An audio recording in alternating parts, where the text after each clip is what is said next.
آپ مجھ سے بات کریں. سر میرا کوشچن تھا کہ جو آپ نے کہا تھا کہ حضرت علی رضی اللہ عنہ کا فرمان ہے کہ وہ جو آسمان کے راستے ہیں وہ زمین کے راستوں سے زیادہ جانتے ہیں، تو یہ میں نے پوچھنا تھا کہ انہیں کس طرح یہ راستے کا علم ہوا؟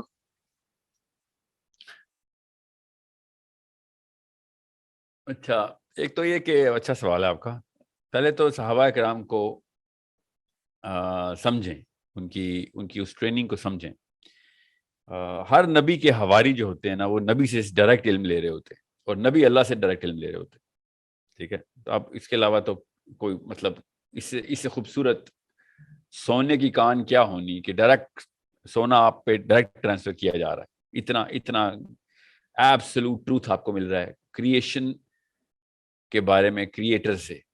ون ٹیچر ڈائریکٹ اللہ تعالیٰ سے سیکھ رہا ہو، اللہم صلی علی محمد، اینڈ تمام انبیاء، اور ان کے حواری ڈائریکٹ اس ٹیچر سے لے رہے ہوں. مطلب اس سے بہتر کیا آپشن ہونی. اور علی بن ابی طالب کو رضی اللہ عنہ علیہ السلام اتنا بڑا ایج ہے باقی کے تمام انسانوں کی نسبت کہ اللہ تعالیٰ نے، اللہ کے یہاں تکے تو ہے نہیں نا، اللہ تعالیٰ نے علی بن ابی طالب کو بچپن سے نبی علیہ السلام کی کفالت میں رکھا ہوا ہے. ذرا سوچیں، یہ کوئنسیڈنس نہیں، اللہ کے یہاں کوئنسیڈنس نہیں ہوتے. Now it's a big family. نبی علیہ السلام کی جو فیملی ہے نا، ان کے آپ عبداللہ علیہ السلام کے بھائیوں کی تعداد دیکھیں اور اس ہاشمی قبیلے کا سٹرکچر دیکھیں تو بوست سے پہلے تک تو ابو لہب کو بھی کوئی مسئلہ نہیں تھا نبی علیہ السلام سے. So they were pretty close as a family unit. Actually it was a very close knit family. ایک دوسرے کے لیے جان دینے کے لیے ہر وقت تیار تھا ہاشمی قبیلہ.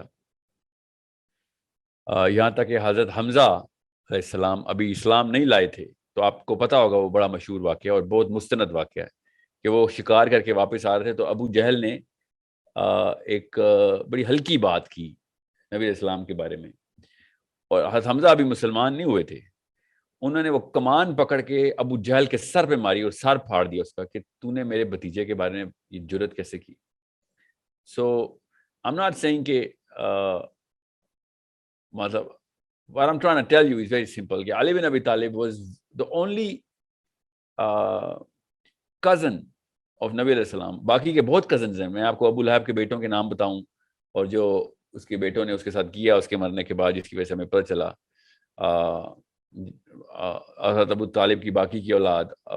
you need to understand it's not a coincidence کہ علی بن ابی طالب ہی نبی علیہ السلام کے پاس بچپن سے پرورش حاصل کر رہے تھے. اور یہ ہم وہ اقبال کا شعر ہے نا، سکھائے کس نے اسماعیل کو آداب فرزندی.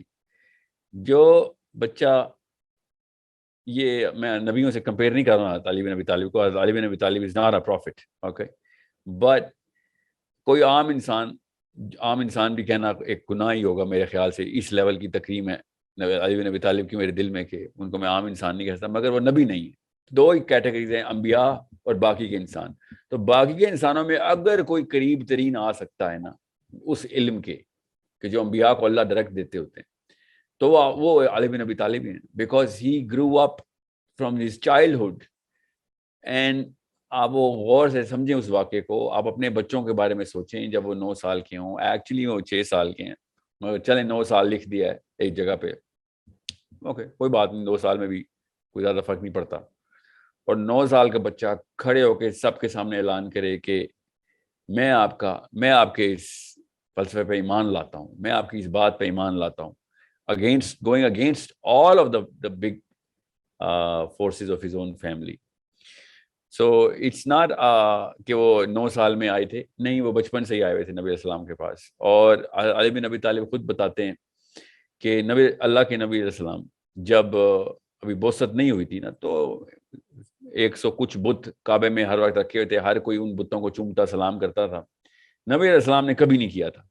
اور علی بن ابی طالب کہتے ہیں کہ مجھے بھی نبی علیہ السلام نے بوست سے پہلے منع کیا تھا بچپن سے ہی کہ ہم نے یہ کام نہیں کرنا. So he was being trained through the fitra of محمد صلی اللہ علیہ وآلہ وسلم، اوکے، نبی اکرم صلی اللہ علیہ وسلم کی فطرہ فرسٹ ہینڈ آ رہی تھی علی بن ابی طالب کو. میں یہ تمہید اس لیے باندھ رہا ہوں، آپ کو پتہ چلے کہ جب علی بن ابی طالب کوئی کلیم کرتے ہیں نا، تو وہ کوئی پروفیسر کا، فلاسفر کا، کوئی دانش مند کا کلیم نہیں ہوتا خالی. وہ ایک نبی علیہ السلام کی اس پیڈسٹل کی پوری، مطلب اس آبشار سے پیا ہوا ڈائریکٹ پانی ہوتا.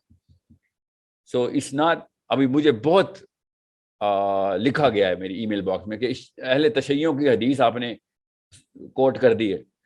میں نے آپ کو اس حدیث کو، جو کہ مجھے بھی پتا ہے اہل سنت نے اس حدیث کو مستند نہیں کہا ہوا کہ مجھے آسمان کے راستے زمین کے راستے، مجھے پتا ہے اس بات کا، مجھے دونوں لٹریچر، میرا کام ہے دونوں لٹریچر پڑھتے رہنا. میں نے جب یہ حدیث کوٹ کی ہوتی ہے کہ مجھے علی بن ابی طالب نے کہا کہ مجھے آسمان کے راستے زمین کے راستوں سے زیادہ پتہ ہیں، تو اس کے اس حصے کو، باقی کا حصہ مجھے پتا ہے کیا ہے اس حدیث کا، اس میں کیا ہوا، وہ چلیں چھوڑیں، وہ پارٹ آف دا ہسٹری ہے، اور تشیعوں نے اپنا عقیدہ بھی ادھر سے لیا ہے.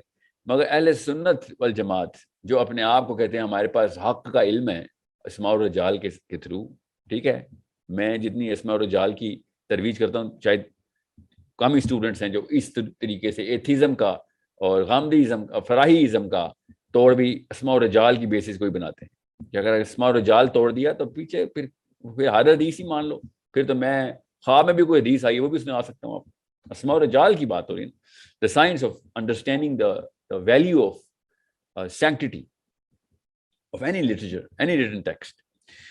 اب رہی بات اس متن کو سمجھیں کہ جو اہل سنت والجماعت نے خود اپنی مستند کتابوں کے اندر رکھا کہ علی بن ابی طالب نے جب آسمانی راستوں کی باتیں کی ہیں، ان احادیث میں جو اہل سنت نے کہا یار اس حدیث میں کوئی شک نہیں، تو وہ آسمانی راستے ہی بتائیں علی بن ابی طالب نے. اس کو میں بیس بنا کے علی بن ابی طالب کی اس حدیث کے اس حصے کو پوری طریقے سے سمجھتا ہوں کہ علی بن ابی طالب کو آسمان کے راستے پتہ تھے، جس طریقے سے انہوں نے اہل سنت الجماعت نے وہ حدیثیں کوٹ کی ہیں، تو اور کیا بتائیں، آسمان کے راستے ہی بتا رہے ہو.